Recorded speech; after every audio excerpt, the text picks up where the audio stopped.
is reflected in higher wages in Germany, higher prices in Germany, at a time when other countries are reducing their wages and prices are falling, and that will redress the competitive imbalance between, say, Germany on the one hand, Italy or Spain on the other, and that will be another route to stabilise the whole system, but it will cost Germany through higher inflation. So it's a very long answer to your question, but it is a very complicated question. I think that inflation over the medium to long run is a reasonably high probability. But this raises a very important financial market question, which is that right now, because people are so uncertain, they're prepared to lend to governments, even governments that they increasingly don't trust, at very, very, very low interest rates. Now, not all governments. Of course, Greece and Spain and Italy and countries like that have to pay very high interest rates on their debt. But the few governments that are still seen to be relatively risk-free have seen their interest rates collapse to all-time low levels of, around 1.5%. That's true in Germany, it's true in the US, it's true here even in the UK. Now, if you believe that in the long run you're going to get inflation, and you lend to a government, you're lending in nominal terms, you get a fixed nominal coupon into the future. If you get inflation, that return will be eroded and you'll lose a lot of money, and yet people are still prepared to lend money to governments at these hugely low interest rates, which are already negative in real terms in many cases. On the other hand, no one seems to want to buy riskier assets like equities because things are very uncertain, but a lot of companies have incredibly strong balance sheets, they're generating a lot of cash flow, they have high dividend yields, and those dividends tend to grow with inflation over time. So again, going back to my earlier comments, there are opportunities here. If you think that over the long run, and you can take a long run view, asset prices are very mispriced in the event of seeing a period of higher inflation into the future. Sorry, just in terms of medium to long run, what do you mean by that in terms of years? Well, I would guess, I'd be talking about, 5 years and beyond. I think that the current predicament that we're in, unless there's some massive forcing function, some very unexpected exogenous shock, you're likely to be in this sort of muddle through where you get economic activity in Europe stagnating for quite a long time in aggregate, which will not create inflation, and where you still have, unfortunately, quite high unemployment, and it's difficult to get inflation really building up if wages are stable or coming down. But 5 years and beyond that, I think the situation could be quite different. Okay. Do you want to pass the mic to? Sorry, Paul.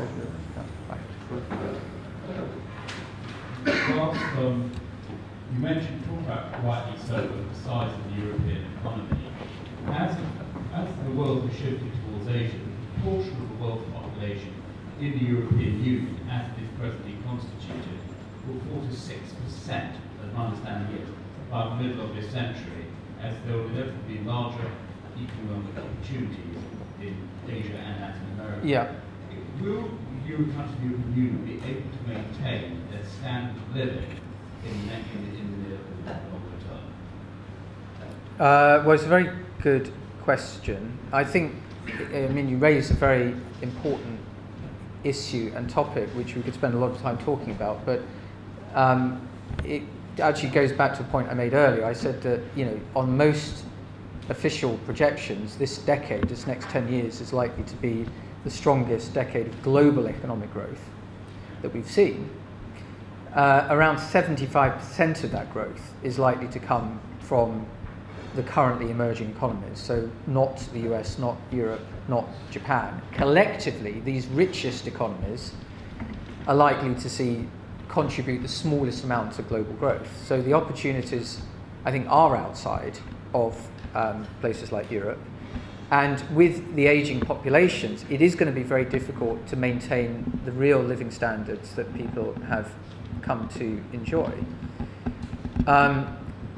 But that doesn't necessarily mean that you'll see permanent decline either. And there's a number of reasons for this.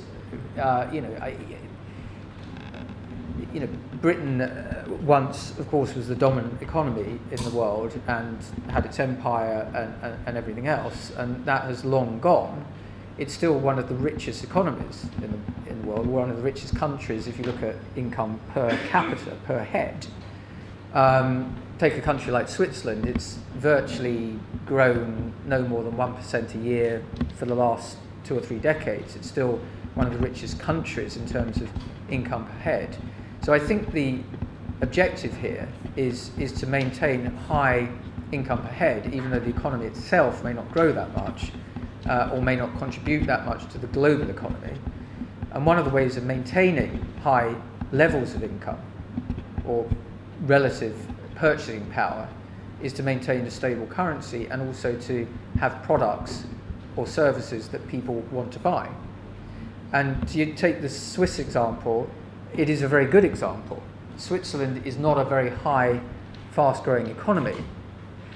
It certainly isn't a fast-growing population, although of course there's been a few people from the UK and other countries that recently moved out there. But generally it's not a high growing population at all. It's a very small population, but it has a remarkably successful economy because it has a lot of very fast-growing global companies. They happen to be based in Switzerland, but they sell all over the world and produce things that people want to buy. So I think the real key, which comes back to the issues of some of the structural impediments to growth, the regulatory impediments to growth, the structural tightness of the labour market, things like that, these need to change if Europe really wants to maximise its prospect of staying a wealthy part of the world, into the future. The other thing I would say is that you can grow populations, and one way that you can grow populations is through immigration. At the moment, there's a lot of resistance to that, and unfortunately, this is the sort of ugly side of economic distress, that people become more nationalistic, more xenophobic, and more distrustful and less hospitable to people coming in. And we're seeing that in many cases. I think it's a very unfortunate side effect of what we're seeing at the moment economically. But in the long run, I think there probably will need to be more immigration into Europe and more expansion of the European Union. Possibly at some point into Turkey. That was discussed and now been shelved because the appetite for expansion has diminished considerably.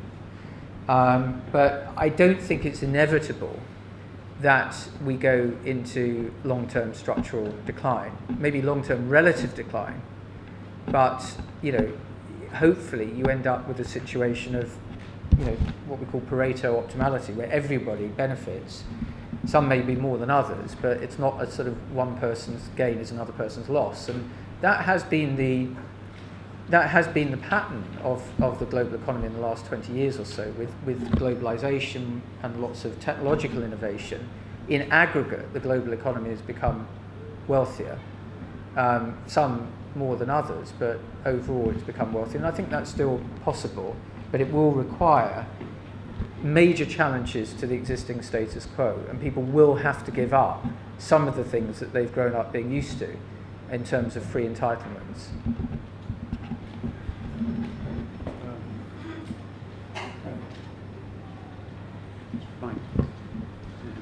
Mike, please. Okay, I'll ask the question.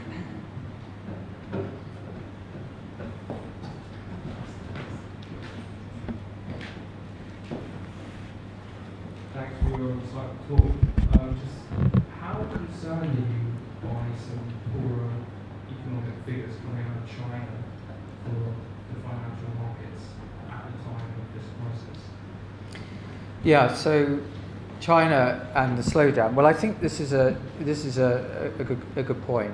The focus of lots of the discussions that people have in the media and indeed in financial markets have been about Europe. People are quite obsessed with Europe. years ago, to the average American, Greece was a good musical. It wasn't a country that they knew anything about, or probably even really heard too much about. And in the last 2 years, that has changed. People have been totally obsessed by it, even though it's a tiny economy with a tiny population. It's only 2% of Eurozone GDP. But the reality is that other factors have been going on in the world, which are also explaining a lot of what we're seeing in financial markets. One of them is China. Over the course of this year, we've seen not only risks in Europe build up again because of the Greek election, the French election, and so on, but also China has been slowing and the US economy has been slowing. So you've had almost a sort of perfect storm, if you like, of negative drivers. Our view is that the slowdown in China is more cyclical than structural. I don't think it's likely to go back to the sort of 10% plus growth we were seeing through much of the last decade. And in fact, it's the objective, if you look at the 5-year plan of the Chinese government, that's the right word, or authorities, their objective is to have a slightly changed trade-off between growth and prices. They want to have slightly slower growth. And they can manage the economy quite well. What they're very worried about is inflation, because inflation can cause social unrest, and social unrest is the thing that is the risk, the biggest risk to stability in the Chinese economy. So the key for China is really how they can manage a sort of soft landing and then sustain good growth with low inflation. And we think they have the ability to do that because, unlike Europe and even the US, which have got huge constraints over policy flexibility now, because rates are already at zero and fiscal policy needs to be tightened because debt is too high, the Chinese have huge foreign exchange reserves, which they built up over the last decade or so as they enjoyed this sort of mercantilist boom, this boom of exports based on an undervalued exchange rate, and they can rechannel that into fiscal spending, infrastructure projects, and so on. And they also have quite a lot of flexibility on monetary policy, on interest rates and credit policies. So I think that they've got quite a lot of tools to sustain growth still, and we see this slowdown as not being a major long-term trend, but quite a short-term cyclical slowdown.